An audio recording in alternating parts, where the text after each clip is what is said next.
फिर राजा सोचता है, अगर मैं उस कव्य को राज्य से निकाल दूंगा तो फिर उसका विवाह मेरी पुत्री के साथ नहीं होगा।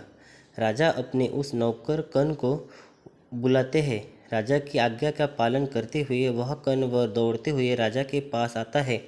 राजा गुस्से में उस कर्ण को कहते हैं कि कर्ण, अब तुम मेरे इस राज्य से निकल जाओ और मेरे राज्य के आसपास कभी कहीं पर भी दिखाई मत देना। वह कर्ण कहता है, महाराजा कृपा मुझे क्षमा कीजिए, मुझसे कोई भूल हो गई है क्या? क्या मैंने कोई अपराध किया है? कृपया मुझे ऐसा दंड ना दीजिए। मेरे माता पिता वृद्ध है, उन्हें लेकर मैं कहाँ जाऊँ? हमें केवल आपका ही सहारा है। आप जो भी कहेंगे वह कार्य करने के लिए मैं तैयार हूँ। कृपया आप मुझे राज्य से ना निकालिए। तब महाराजा चंद्रसेन को उस कण्व को बड़ी दया आती है। राजा सोचते हैं, इस कण्व ने तो मेरी बड़ी सेवा की है, इस प्रकार से इसे दंड देना उचित नहीं होगा। राजा कहते हैं, कर्ण, तुम्हारे माता पिता की रक्षा मैं करूँगा। उन्हें राजमहल में रहने दिया जाएगा और उनकी अच्छी तरह से देखभाल की जाएगी, किंतु तुम्हें राजमहल छोड़कर जाना होगा। यदि तुम हमारे राज्य से नहीं गए तो तुम्हें सूली पर चढ़ाया जाएगा। इसीलिए इसी क्षण तुम मेरी आज्ञा का पालन करते हुए मेरे राज्य को छोड़कर चले जाओ। फिर दोबारा कभी अपना मुंह मत दिखाना। यदि तुम राज्य में दिखाई पड़े और तुमने मेरी आज्ञा का उल्लंघन किया तो मैं तुम्हें मृत्युदंड दे दूंगा। कर्ण सोच में पड़ जाता है, आखिर मैंने ऐसा कौन सा अपराध किया जो राजा मुझे राजमहल से निकाल रहे हैं? अवश्य ही कोई बड़ा कारण होगा, अन्यथा महाराज कभी भी किसी के साथ अन्याय नहीं कर सकते। इतना सोचकर कर्ण राजा से कहता है, महाराज आप बड़े दयालु हैं, आप मेरे माता पिता की जिम्मेदारी उठा रहे हैं, इसीलिए मैं आपका आभारी हूँ।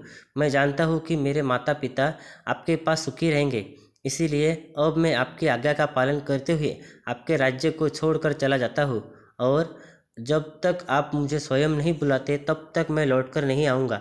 महाराज कहते हैं, हे कर्ण, तुम्हारी स्वामी निष्ठा से मैं प्रसन्न हूँ, किंतु मैं भाग्य के खेल के कारण विवश हूँ, इसीलिए अब तुम किसी दूसरे राज्य में चले जाओ और अपना जीवन सुखपूर्वक व्यतीत करो। फिर वह कर्ण महाराज का राज्य छोड़कर चला जाता है। कर्ण चलते चलते एक घने जंगल में पहुंच जाता है। तब उसे वहां पर वही ऋषि मिलते हैं जिन्होंने राजकुमारी अनुपमा की भविष्यवाणी की थी। कर्ण उस ऋषि को देखकर उन्हें प्रणाम करता है और कहता है, मुनिवर, इस वन में आप अकेले क्यों भटक रहे हैं? क्या आपको कोई सहायता चाहिए? तो बताइए, मैं आपकी सहायता अवश्य करूँगा। वे ऋषि कर्ण को देखकर मुस्कुराते हैं और कहते हैं, वत्स, तुम्हारा भाग्य बड़ा प्रबल है। मैं देख पा रहा हूँ कि तुम्हारे पास बहुत सारी धन संपत्ति आने वाली है।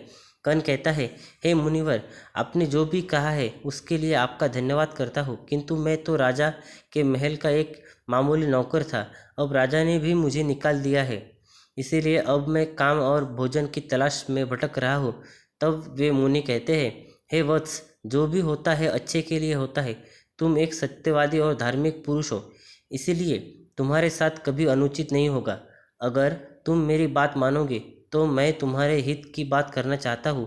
कर्ण कहता है, हे मुनिवर, मेरे माता पिता कहते हैं कि साधु संतों की बात को हमेशा मानना चाहिए।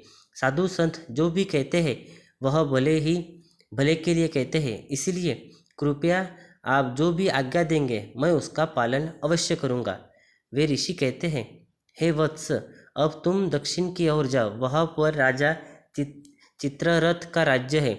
उन्हीं के राज्य में जाने के बाद तुम्हारा कार्य सफल हो जाएगा। कर्ण उस ऋषि की बात का स्वीकार कर लेता है और उन्हें प्रणाम करके उनसे आज्ञा लेकर दक्षिण दिशा की ओर निकल पड़ता है। बहुत दिनों तक चलने के बाद कर्ण दक्षिण देश के राजा चित्ररथ के राज्य में पहुंच जाता है। दक्षिण देश के राजा चित्ररथ बहुत बुद्ध होते हैं, उनकी कोई संतान नहीं होती।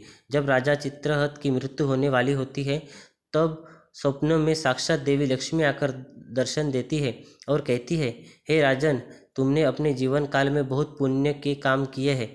तुमने दान धर्म करते समय कभी अपने हाथ पीछे नहीं खींचे, किंतु तुम्हारे पूर्व जन्म के पाप के कारण तुम संतानहीन रहे, इसीलिए तुम्हारी मृत्यु के पश्चात तुम उस व्यक्ति को अपना राज नियुक्त करना जिसे वह हाथी चुनेगा, जिसे तुमने मेरे मंदिर में रखा है। इतना कहकर देव लक्ष्मी अंतर्ध्यान हो जाती है। तब राजा चित्ररथ मृत्यु से पूर्व अपने मंत्रीगण से कहते हैं, मंत्रियों, अब मेरी मृत्यु का समय निकट आ चुका है और साक्षात माँ लक्ष्मी ने मुझे दर्शन देकर महत्वपूर्ण काम सौंपा है। मेरी मृत्यु के पश्चात तुम उस व्यक्ति को अपना राजा घोषित करना जिसे माँ लक्ष्मी के मंदिर में रखा हुआ हाथी चुनेगी। सभी मंत्री राजा की बात का आदर करते हैं और ऐसा ही करेंगे कहकर राजा को आश्वासन देते हैं। फिर कुछ समय बाद राजा की मृत्यु हो जाती है। राजा की मृत्यु के बाद सभी मंत्रीगण उस हाथी को लेकर राजमहल के सामने खड़े हो जाते हैं और सारी प्रजा से कहते हैं, यह हाथी जिसका भी चुनाव करेगा वही हमारा अगला राजा होगा। ऐसा हमारे दिवंगत महाराज का आदेश है। फिर सभी प्रजाजन उस स्थान पर इकट्ठा हो जाते हैं और कर्ण उसी समय उस स्थान पर पहुंच जाता है। वह का दृश्य देखकर उसे कुछ समझ नहीं आता क्या चल रहा है। वह वही चुपचाप खड़ा होकर देखने लगता है। फिर वह देवी लक्ष्मी का हाथी अपनी सूंड में फूलों की माला पकड़कर राजा का चुनाव करने की आगे बढ़ता है। सबसे पहले वह मंत्रियों के पास जाता है। वह मंत्रियों की ओर गौर से देखता है लेकिन किसी का भी चुनाव नहीं करता। यह देखकर मंत्रीगण आश्चर्य में पड़ जाते हैं। अब प्रजा में से ही कोई एक है जो राजा बनेगा। फिर वह हाथी धीरे धीरे प्रजा के लोगों के सामने गुजरने लगता है। सभी प्रजाजन उस हाथी को देखकर उसे पुकारने लगते हैं लेकिन हाथी प्रजा से भी किसी का चुनाव नहीं करता। कुछ समय बाद वह हाथी उस स्थान पर पहुंच जाता है जहां वह कर्ण खड़ा होता है। वह हाथी कर्ण के सामने खड़ा होता है और उसे गौर से देखने लगता है। कुछ समय तक कर्ण को देखने सामने रुकने के बाद वह हाथी उस कर्ण के गले में माला डाल देता है और उसी का चुनाव अगले राजा के तौर पर करता है। यह देखकर सभी मंत्री और प्रजा जन चकित हो जाते हैं और नए राजा की प्रशंसा करने लगते हैं। फिर सभी मंत्रीगण उस कर्ण के पास जाते हैं और उसका सत्कार करते हैं और कहते हैं, हे विप्र, आप कौन हैं जिन्हें माँ लक्ष्मी के हाथी ने हमारे नए राजा के तौर पर चुनाव किया है। तब कर्ण उन्हें अपना परिचय दे देता है। फिर सभी मंत्रीगण कर्ण को दक्षिण देश का राजा घोषित कर देते हैं और उसे राज्य की गद्दी पर बिठा देते हैं। जब कर्ण राज गद्दी पर बैठता है तो उसे उस ऋषि की कही बात याद आ जाती है और वह प्रसन्नता से मुस्कुराने लगता है। कर्ण राजा बनकर प्रजा की सेवा करता है। वह अनेक मंदिर और देवालय का निर्माण करता है। वह अनेक धार्मिक अनुष्ठान करता है, दान धर्म करता है, जिससे उसकी कीर्ति संपूर्ण पृथ्वी लोक में होने लगती है। सब तरफ राजा कर्ण की प्रशंसा होने लगती है। राजा चंद्रसेन भी दक्षिण देश के राजा के विषय में बहुत सुनते हैं और उनकी कीर्ति और महानता से प्रभावित होकर निश्चय करते हैं कि वे उनकी पुत्री का विवाह दक्षिण देश के राजा के साथ ही करेंगे। तब महाराज चंद्रसेन अपनी पुत्री के विवाह का प्रस्ताव दक्षिण के राजा के पास भेजते हैं। महाराज चंद्रसेन से उनकी पुत्री के विवाह का प्रस्ताव देखकर कर्ण बहुत प्रसन्न हो जाता है और उस प्रस्ताव को स्वीकार कर लेता है। फिर महाराज चंद्रसेन अपने रथ में सवार होकर दक्षिण देश के राजा से मिलने के लिए चले जाते हैं। महाराज चंद्रसेन के मन में बड़ी प्रसन्नता होती है। वे भगवान का धन्यवाद देते हुए कहते हैं, हे प्रभु, आपने मेरी कामना को पूर्ण किया, मेरी पुत्री के लिए उत्तम वर प्रदान किया। आपका कोटि कोटि धन्यवाद। महाराज चंद्रसेन रथ में बैठकर जा रहे होते तभी उन्हें रास्ते में वह ऋषि मिलते हैं जिन्होंने राजकुमारी अनुपमा के विवाह की भविष्यवाणी की थी। महाराज चंद्रसेन अपना रथ रोककर उस ऋषि से कहते हैं, मुनिवर, आपकी वाणी तो असत्य निकली। आपने कहा था कि मेरी पुत्री का विवाह तो हमारे राजमहल के रहने वाले नौकर के साथ होगा, इसीलिए मैंने उस नौकर को अपने घर से निकाल दिया और भाग्य का लेखा बदल दिया। अब मेरी पुत्री का विवाह दक्षिण देश के महाराज के साथ हो रहा है जिन्होंने संपूर्ण पृथ्वी पर विजय प्राप्त की है। राजा की बात सुनकर वे मुस्कुराने लगते हैं और कहते हैं, हे राजन, मैंने जो भविष्यवाणी की थी वह सत्य थी और वही होगा जो मैंने कहा था। राजन, भाग्य का लेखा कोई मिटा नहीं सकता। फिर राजा चंद्रसेन उस ऋषि की बातों को नज़रअंदाज कर लेते हैं और हंसते हुए आगे बढ़ते हैं। कुछ समय बाद महाराज चंद्रसेन दक्षिण देश के राजा के राजमहल के पास पहुंच जाते हैं।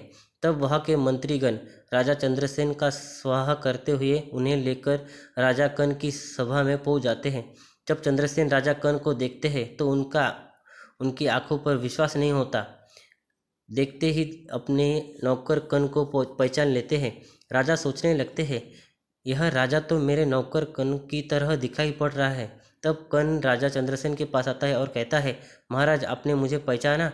मैं वही कर्ण हूँ जो आपके राज्य में नौकर का काम करता था और आपने मुझे अपने राज्य से निकाल दिया। फिर कर्ण राजा को सारी हरकत बता देता है। कर्ण की बात सुनकर राजा चंद्रसेन लज्जित हो जाते हैं और शर्म से अपना सिर नीचे झुका लेते हैं और कहते हैं, हे राजा कर्ण, मुझे क्षमा करो, मैंने आपके साथ बहुत अन्याय किया है। मेरे द्वारा जो भी भूल हुई कृपया मुझे क्षमा कीजिए। वह कर्ण कहता है, हे महाराज